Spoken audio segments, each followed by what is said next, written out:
په کوم ورځ چې خلک رب العالمین ته ودرېږي نو نبی صلی الله علیه وسلم فرمایي یوم یقوم احدهم فی رشحه الى انصاف اذنیه. دغه ورځ ده وایي چې سړی به پکې په خولو کې د غوږونو پورې ډوب ولاړې د غوږونو پورې. نبی صلی الله علیه وسلم هغه وفرمایلي یو پیرې انکم تحشرون یوم القیامة حفاة عراة غرلا. تاسو به خلک جمع کیږي الله رب العالمین ته حفاة خپیاب لخپې به یې وي عراة بربڼ به یې وي غرلا ناسنت به یې وي. تاسو به خپل الله ته پیش کېدلی شئ. اول تن چې هغه ته کپړې اغوستلی کېږي هغه ابراهیم علیه الصلاة والسلام وي. عائشہ صدیقہ رضی اللہ عنہ عرض کہ یا رسول اللہ الرجال والنساء سړي او ښځې ټول به د قشان بربڼ ولاړي. نبی صلی الله علیه وسلم ته فرمایا عائشة الامر اشد من ان ينظر بعضهم الى بعض. عائشې خبر ډېره سخته ده د دې نه چې څوک دې بل ته وګوري ګنې یوازې په نور کې ودرېدل نه دي بلکې خپیاب لخپیاو سرتور سر بربڼ به ولاړي هلته سړی. اوس په دې حالات کې څوک دې نور ته ودرېږي که نه هلته اصلي کمیس څوک وباسي ورته یې ورشي ودرېږي اصلي کمیس څوک وباسي نور دې لا پرتوګ دې اغوستی خیر دی. اصلي کمیس څوک وباسي او دې نور ته یوه ګنټه ودرېږي. زما وروڼو ګنټې نه دي 50,000 سال دي 50,000 کاله دي 50,000 کاله ځان ته څه وایي. زما وروڼو یو خو یاد دا دی چې موږ انکار وکړو قیامت ته چې قیامت نشته دی او که انکار نه کوو نو ولې دغه حالات زموږ نه هېر دي ولې ځان وده کړی دی. زما وروڼو که موږ یې منو او که نه منو دا حالات باندې را روان دی. زما وروڼو او بیا وګورئ د چا ژوند هلته ډېر سخت دی د چا ژوند ډېر سخت دی په قیامت کې بیا د محشر میدان کې الله فرمایي ومن اعرض عن ذکري فإن له معیشة ضنکا ونحشره یوم القیامة اعما. چا چې زما د ذکر نه اعراض کړی زما د کتاب نه اعراض کړی دی دا به تنګ ژوندي موږ به قیامت کې د محشر میدان کې ړوند راپاڅو. قال رب لم حشرتني اعما. یا الله ولې دې ړوند راپاڅولم وقد كنت بصیرا زه خو بنا وم ما خو هر څه لیدل. الله ورته وایي كذلك اتتك آیاتنا فنسیتها وكذلك اليوم تنسى. دغه شان تا ته زما آیتونه راغلي زما قرآن راغلی او تا یې کړي ته هم نن یېر کړلی شي. نن زه د سهار جمع دې لپاره پرېږدم چې ګرمي ده زما بېخوبي ده زه قرآن ته په دې وجه نه کښېنم چې یاره بېخوبي ده ګرمي ده هلته. زما وروڼو دا خو لږه بېخوبي ده چرته یوه ګنټه دوه ګنټې خو بېخوبي به څه وکړم لیکن د قیامت بېخوبي د هغې څه انتها نه ده معلومه دا یې خو بیا څه انتها نه ده معلومه.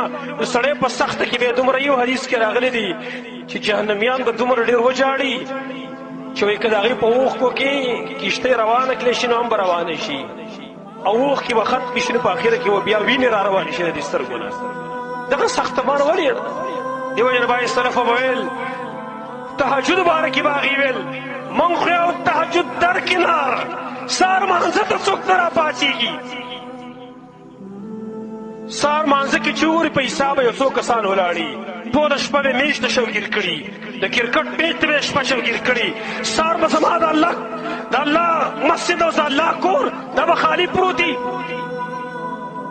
او حي على الصلاة حي على الفلاح د هغې اعلان چې کېږي د هغې به څوک جواب نه ورکوي. دا به صرف وویل د تهجد باره کې ان قیام الليل ایسر من شرب الصدید واکل الزقوم.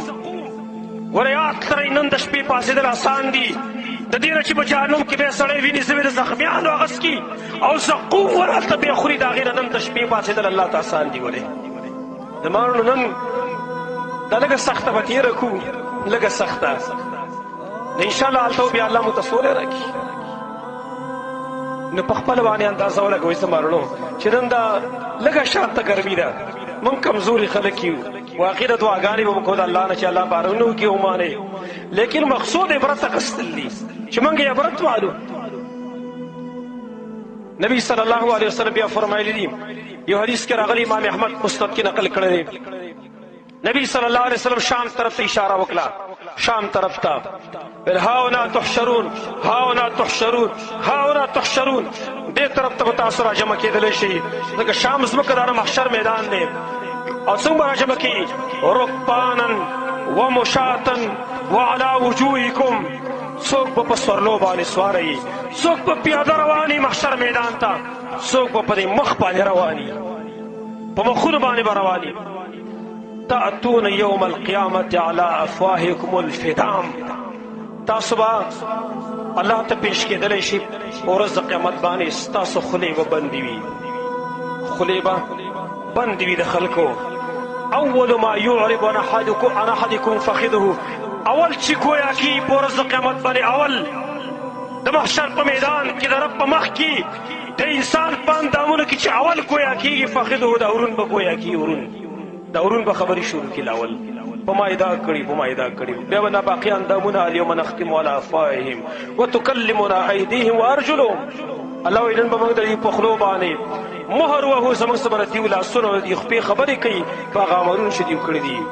زما ورونو نن د جون جولای دا ګرمي موږ ته یاد ده، پکار ده چې په دې کې موږ د آخرت ګرمي ځان ته رایاد کړو. اوس د آخرت ګرمي خو سخت هم ده او ډېر هم ده، د دې دپاره اسباب خو شته که نه چې د هغې نه سړی ځان بچ کړي.